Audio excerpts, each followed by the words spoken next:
Ang Baguio beans o green beans ay tinagurian ding superfood dahil sa masarap na lasa, sangkap sa iba't ibang lutuin, siksik pa sa bitamina at minerals na maganda sa ating kalusugan.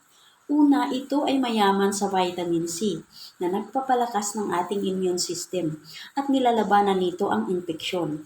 Mayaman din sa vitamin K na tumutulong makaiwas sa pagbara ng dugo at maganda sa kalusugan ng ating buto. Mayaman din sa iron na nagpapanatili ng daloy ng oxygen sa ating katawan. Meron din itong potassium na maganda sa kalusugan ng ating puso. Mababa lang ang carbohydrates kaya maganda ito sa nagbabawas ng timbang at mainam din ito sa may diabetes. Mataas naman ang fiber content nito kaya maganda ito sa ating panunaw at makakaiwas tayo sa constipation. Meron din itong protein na maganda para sa maayos na paglago o pagkumpuni ng ating kalamnan o muscle. At meron ding vitamin A na maganda sa kalusugan ng ating mata. At may antioxidants na nakakatulong upang maprotektahan tayo laban sa cancer gaya ng colon cancer.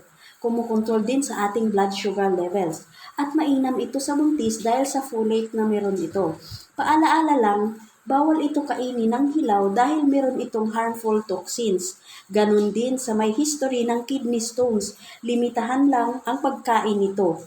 Ito ay ilan lamang sa benepisyo ng Baguio beans sa ating kalusugan. Thanks for watching. Please follow for more videos.